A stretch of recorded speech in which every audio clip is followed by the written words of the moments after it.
आइए सुनते हैं श्री सत्यनारायण व्रत कथा। पहला अध्याय। एक समय नैमिषारण्य तीर्थ में शौनकादि 88,000 ऋषियों ने श्री सूत जी से पूछा, हे प्रभु, इस कलयुग में वेद विद्या रहित मनुष्यों को प्रभु भक्ति किस प्रकार मिलेगी तथा उनका उद्धार कैसे होगा? इसलिए हे मुनि श्रेष्ठ, कोई ऐसा तप कहिए जिससे थोड़े समय में पुण्य प्राप्त हो तथा मनवांछित फल मिले। वह कथा सुनने की हमारी इच्छा है। सर्वशास्त्र ज्ञाता श्री सूत जी बोले, हे वैष्णव में पूज्य, आप सब ने प्राणियों के हित की बात पूछी है। अब मैं उस श्रेष्ठ व्रत को आप लोगों से कहूंगा जिस व्रत को नारद जी ने लक्ष्मी नारायण से पूछा था और लक्ष्मीपति ने मुनि श्रेष्ठ नारद जी से कहा था, सो ध्यान से सुनो। एक समय योगी राज नारद जी दूसरों के हित की इच्छा से अनेक लोकों में घूमते हुए मर्त्यलोक में आ पहुँचे। यहाँ अनेक योनियों में जन्मे हुए प्रायः सभी मनुष्यों को अपने कर्मों द्वारा अनेकों दुखों से पीड़ित देखकर सोचा, किस यत्न के करने से निश्चय ही प्राणियों के दुखों का नाश हो सकेगा।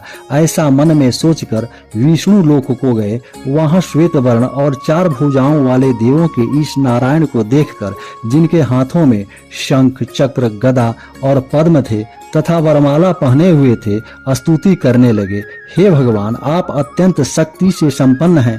मन तथा वाणी भी आपको नहीं पा सकती। आपका आदि मध्य अंत नहीं है। निर्गुण स्वरूप सृष्टि के आदि भूत व भक्तों के दुखों को नष्ट करने वाले हो। आपको मेरा नमस्कार है। नारद जी से इस प्रकार की स्तुति सुनकर विष्णु भगवान बोले, हे मुनि श्रेष्ठ, आपके मन में क्या है? आपका किस काम के लिए आगमन हुआ है? निसंकोच कहिए। तब नारद मुनि बोले, मर्त्यलोक में सब मनुष्य जो अनेक योनियों में पैदा हुए हैं, अपने अपने कर्मों के द्वारा अनेक प्रकार के दुखों से दुखी हो रहे हैं। हे नाथ, मुझ पर दया रखते हुए बताइए कि उन मनुष्यों के सब दुख थोड़े से ही प्रयत्न से कैसे दूर हो सकते हैं। हे नारद, मनुष्यों की भलाई के लिए तुमने बहुत अच्छी बात पूछी है। जिस काम के करने से मनुष्य मुंह से छूट जाता है वह मैं कहता हूँ, सुनो। बहुत पुण्य देने वाला स्वर्ग तथा मर्त्यलोक दोनों में दुर्लभ एक उत्तम व्रत है। आज मैं प्रेमवश होकर तुमसे कहता हूँ, सत्यनारायण का यह व्रत अच्छी तरह विधि पूर्वक करके मनुष्य आयु पर्यंत यहाँ सुख भोग कर मरने पर मोक्ष को प्राप्त होता है। श्री भगवान के वचन सुनकर नारद मुनि बोले, उस व्रत का फल क्या है, क्या विधान है और किसने यह व्रत किया है और किस दिन यह व्रत करना चाहिए, विस्तार से बताइए। भगवान बोले, दुख शोक आदि को दूर करने वाला, धन धान्य को बढ़ाने वाला, सौभाग्य तथा संतान को देने वाला, यह व्रत सब स्थानों पर विजयी करने वाला है। भक्ति और श्रद्धा के साथ किसी भी दिन मनुष्य शाम के समय ब्राह्मणों और बंधुओं के साथ श्री सत्यनारायण की धर्म परायण होकर पूजा करे। भक्ति भाव से नैवेद्य, केले का फल, घी, दूध और गेहूं का चूर्ण सवाया ले। गेहूं के अभाव में साठी का चूर्ण, शक्कर तथा गुड़ लें और सब भक्षण योग्य पदार्थ जमा करके भगवान के अर्पण कर दे तथा बंधुओं सहित ब्राह्मणों को भोजन कराए। उसके बाद स्वयं भोजन करें। नृत्य गीत आदि का आचरण कर सत्यनारायण भगवान का स्मरण करते हुए समय व्यतीत करें। इस तरह व्रत करने पर मनुष्यों की इच्छा निश्चय ही पूरी होती है। विशेषकर कलिकाल में भूमि पर यही मोक्ष का सरल उपाय है। प्रेम से बोलिए श्री सत्यनारायण भगवान की जय। वृंदावन बिहारी लाल की जय।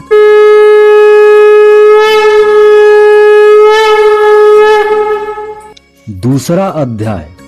सूत जी बोले, हे ऋषियों, जिसने पहले समय में इस व्रत को किया है उसका इतिहास कहता हूँ, ध्यान से सुनो। सुंदर काशीपुरी नगरी में एक अत्यंत निर्धन ब्राह्मण रहता था। वह भूख और प्यास से बेचैन हुआ नित्य पृथ्वी पर घूमता था। ब्राह्मणों से प्रेम करने वाले भगवान ने ब्राह्मण को दुखी देखकर बूढ़े ब्राह्मण का रूप धर उसके पास जा आदर के साथ पूछा, हे विप्र, नित्य दुखी हुआ पृथ्वी पर क्यों घूमता है? हे श्रेष्ठ ब्राह्मण, यह सब मुझसे कहो, मैं सुनना चाहता हूँ। ब्राह्मण बोला, मैं निर्धन ब्राह्मण हूँ, भिक्षा के लिए पृथ्वी पर घूमता हूँ। हे भगवान, यदि आप इसका उपाय जानते हो तो कृपा कर कहो। वृद्ध ब्राह्मण बोला, सत्यनारायण भगवान वनवांछित फल देने वाले हैं, इसलिए हे ब्राह्मण तू उनका पूजन कर, जिसके करने से मनुष्य सब दुखों से मुक्त होता है। ब्राह्मण को व्रत का विधान बताकर बूढ़े ब्राह्मण का रूप धारण करने वाले सत्यनारायण भगवान अंतर्ध्यान हो गए। जिस व्रत को वृद्ध ब्राह्मण ने बताया है मैं उसको करूंगा, यह निश्चय करने पर उसे रात में नींद भी नहीं आई। वह सवेरे उठ सत्यनारायण के व्रत का निश्चय कर भिक्षा के लिए चला। उस दिन उसको भिक्षा में बहुत धन मिला, जिससे बंधु बांधवों के साथ उसने सत्यनारायण का व्रत किया। इसके करने से वह ब्राह्मण सब दुखों से छूटकर अनेक प्रकार की संपत्तियों से युक्त हुआ। उस समय से वह ब्राह्मण हर मास व्रत करने लगा। इस तरह सत्यनारायण भगवान के व्रत को जो करेगा वह सब पापों से छूटकर मोक्ष को प्राप्त होगा। आगे जो पृथ्वी पर सत्यनारायण का व्रत करेगा वह मनुष्य सब दुखों से छूट जाएगा। इस तरह नारद जी से नारायण का कहा हुआ यह व्रत मैंने तुमसे कहा। हे विप्रों, मैं अब और क्या कहूँ। ऋषि बोले, हे मुनीश्वर, संसार में इस ब्राह्मण से सुनकर किस किस ने इस व्रत को किया, हम सब सुनना चाहते हैं। इसके लिए हमारे मन में श्रद्धा है। सूत जी बोले, हे मुनियों, जिस जिस ने इस व्रत को किया है वह सब सुनो। एक समय ब्राह्मण धन और ऐश्वर्य के अनुसार बंधु बांधवों के साथ व्रत करने को तैयार हुआ। उसी समय एक लकड़ी बेचने वाला बूढ़ा आदमी आया और बाहर लकड़ियों को रखकर ब्राह्मण के मकान में गया। प्यास से दुखी लकड़हारा उनको व्रत करते देखकर ब्राह्मण को नमस्कार कर कहने लगा, आप यह क्या कर रहे हैं और इसके करने से क्या फल मिलता है, कृपा करके मुझसे कहो। ब्राह्मण ने कहा, सब मनोकामनाओं को पूरा करने वाला यह सत्यनारायण भगवान का व्रत है। इसकी ही कृपा से मेरे यहाँ धन धान्य आदि की वृद्धि हुई है। ब्राह्मण से इस व्रत के बारे में जानकर लकड़हारा बहुत प्रसन्न हुआ। चरणामृत ले और प्रसाद खाने के बाद अपने घर को गया। लकड़हारे ने अपने मन में इस प्रकार का संकल्प किया कि आज गांव में लकड़ी बेचने से जो धन मिलेगा उसी से सत्यनारायण देव का उत्तम व्रत करूंगा। यह मन में विचार कर वह बूढ़ा आदमी लकड़ियां अपने सिर पर रखकर जिस नगर में धनवान लोग रहते थे वहां गया। उस रोज वहां पर उसे उन लकड़ियों का दाम पहले दिनों से चौगुना मिला। तब वह बूढ़ा लकड़हारा दाम ले और अति प्रसन्न हो पके केले की फली, शक्कर, घी, दूध, दही और गेहूं का चूर्ण इत्यादि सत्यनारायण भगवान के व्रत की कुल सामग्रियों को लेकर अपने घर गया। फिर उसने अपने भाइयों को बुलाकर विधि के साथ भगवान जी का पूजन और व्रत किया। उस व्रत के प्रभाव से वह बूढ़ा लकड़हारा धन पुत्र आदि से युक्त हुआ और संसार के समस्त सुख भोग कर वैकुंठ को चला गया। प्रेम से बोलिए श्री सत्यनारायण भगवान की जय, वृंदावन बिहारी लाल की जय।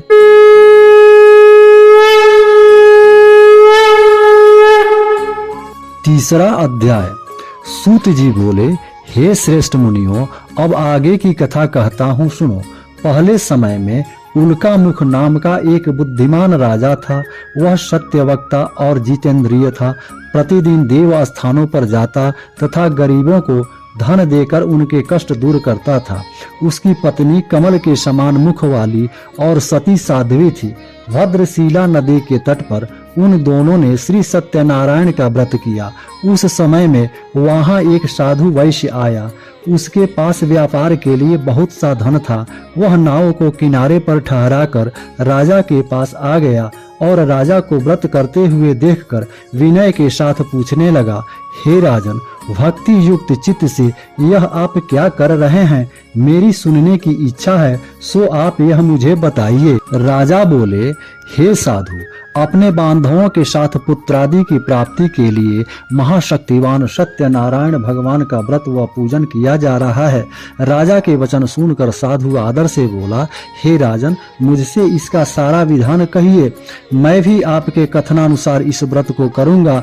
मेरे भी कोई संतान नहीं है और इससे निश्चय ही होगी। राजा से सब विधान सुनकर व्यापार से निवृत्त हो वह आनंद के साथ घर गया। साधु ने अपनी पत्नी से संतान देने वाले उस व्रत का समाचार सुनाया और कहा कि जब मेरे संतान होगी तब मैं इस व्रत को करूंगा। एक दिन उसकी पत्नी लीलावती पति के साथ आनंदित हो सांसारिक धर्म में प्रवृत्त होकर सत्यनारायण भगवान की कृपा से गर्भवती हो गई तथा 10वें महीने में उसके एक सुंदर कन्या का जन्म हुआ। दिनों दिन वह इस तरह बढ़ने लगी जैसे शुक्ल पक्ष का चंद्रमा बढ़ता है। कन्या का नाम कलावती रखा गया।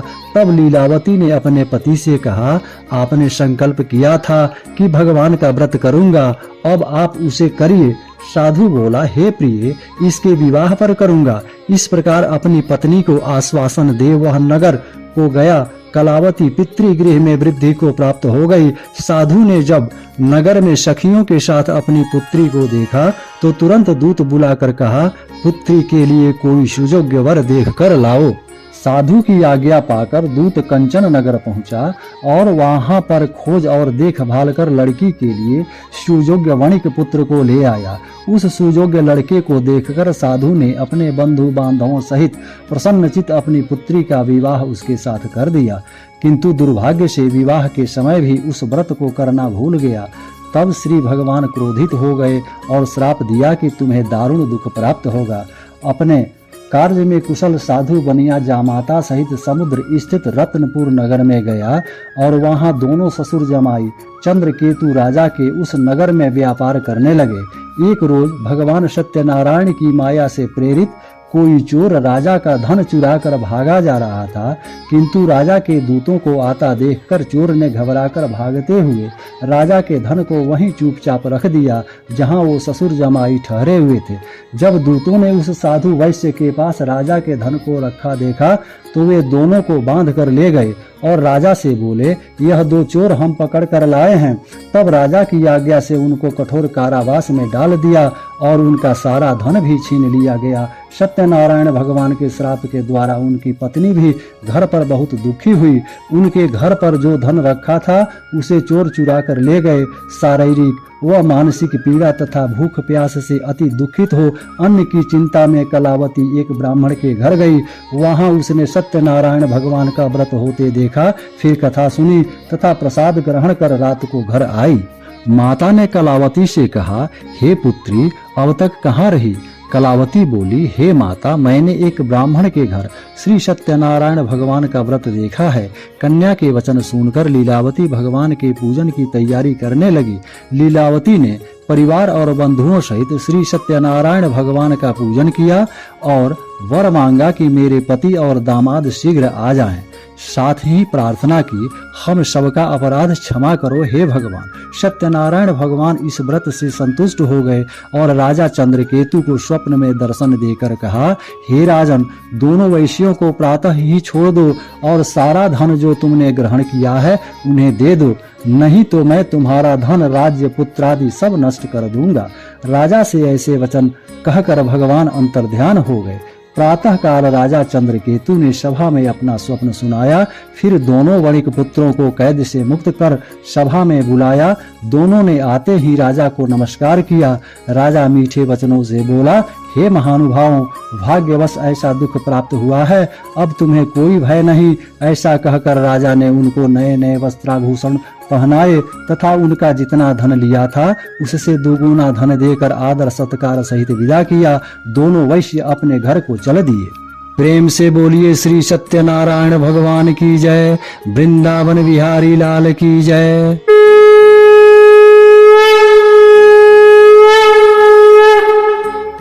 चौथा अध्याय। सूत जी बोले, वैश्य ने मंगलाचार करके यात्रा आरंभ की और अपने नगर को चला।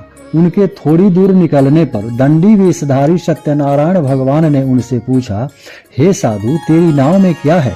अभिमानी वणिक हंसता हुआ बोला, हे दंडी, आप क्यों पूछते हो? क्या धन लेने की इच्छा है? मेरी नाव में तो बेल और पत्ते भरे हैं। वैश्य का कठोर वचन सुनकर भगवान ने कहा, तुम्हारा वचन सत्य हो। दंडी ऐसा कहकर वहां से दूर चले गए और कुछ दूर जाकर समुद्र के किनारे बैठ गए। दंडी के जाने पर वैश्य ने नित्य क्रिया करने के बाद नाव को ऊंची उठी देखकर अचंभा किया और नाव में बेल पत्ते आदि देखकर मूर्छित हो जमीन पर गिर पड़ा। फिर मूर्छा खुलने पर अत्यंत शोक प्रकट करने लगा। तब उसका दामाद बोला कि आप शोक न करें, यह दंडी का श्राप है, अतः उनकी शरण में चलना चाहिए, तभी हमारी मनोकामना पूरी होगी। दामाद के वचन सुनकर वह दंडी के पास पहुंचा और अत्यंत भक्ति भाव से नमस्कार करके बोला, मैंने जो आपसे असत्य वचन कहे थे उनको क्षमा करें। ऐसा कहकर महान शोकातुर हो रोने लगा। तब दंडी भगवान बोले, हे वणिक पुत्र, मेरी आज्ञा से तुम्हें बार बार दुख प्राप्त हुआ है, तू मेरी पूजा से विमुख हुआ। साधु बोला, हे भगवान, आपकी माया से मोहित ब्रह्मा आदि भी आपके रूप को नहीं जानते, तब मैं अज्ञानी कैसे जान सकता हूँ। आप प्रसन्न होइए, मैं सामर्थ्य के अनुसार आपकी पूजा करूँगा, मेरी रक्षा करिए और पहले के समान नौका में धन भर दीजिए। उसके भक्ति युक्त वचन सुनकर भगवान प्रसन्न हो उसकी इच्छा अनुसार वर देकर अंतर्ध्यान हो गए। तब उन्होंने नाव पर आकर देखा कि नाव धन से परिपूर्ण है। फिर वह भगवान सत्यनारायण का पूजन कर साथियों सहित अपने नगर को चला। जब अपने नगर के निकट पहुंचा तब दूत को घर भेजा। दूत ने साधु के घर जा उसकी पत्नी को नमस्कार कर कहा कि साधु अपने दामाद सहित इस नगर के समीप आ गए हैं। ऐसा सुनकर साधु की पत्नी ने बड़े हर्ष के साथ सत्यदेव भगवान का पूजन कर पुत्री से कहा, मैं अपने पति के दर्शन को जाती हूँ, तू कार्य पूर्ण कर शीघ्र आ जाओ। माता के ऐसे वचन सुनकर कलावती प्रसाद छोड़कर पति के पास गई। प्रसाद की अवज्ञा के कारण सत्यदेव ने रुष्ट हो उसके पति को नाव सहित पानी में डुबो दिया। कलावती अपने पति को न देखकर रोती हुई जमीन पर गिर पड़ी। इस तरह नौका को डूबा हुआ तथा कन्या को रोता देखकर साधु दुखी हो बोला, हे प्रभु, मुझसे या मेरे परिवार से जो भूल हुई है उसे क्षमा कर। उसके दीन वचन सुनकर सत्यदेव भगवान प्रसन्न हो गए और आकाशवाणी हुई, हे साधु, तेरी कन्या मेरे प्रसाद को छोड़कर आई है, इसलिए इसका पति अदृश्य हुआ है। यदि वह घर जाकर प्रसाद खाकर लौटे तो इसे पति अवश्य मिलेगा। ऐसी आकाशवाणी सुनकर कलावती ने घर पहुंचकर प्रसाद खाया, फिर आकर पति के दर्शन किए। तत्पश्चात साधु ने बंधु बांधवों सहित सत्यदेव का विधि पूर्वक पूजन किया। उस दिन से वह पूर्णिमा को सत्यनारायण का पूजन करने लगा। फिर इस लोक का सुख भोग कर अंत में स्वर्ग लोक को गया। प्रेम से बोलिए श्री सत्यनारायण भगवान की जय, वृंदावन बिहारी लाल की जय।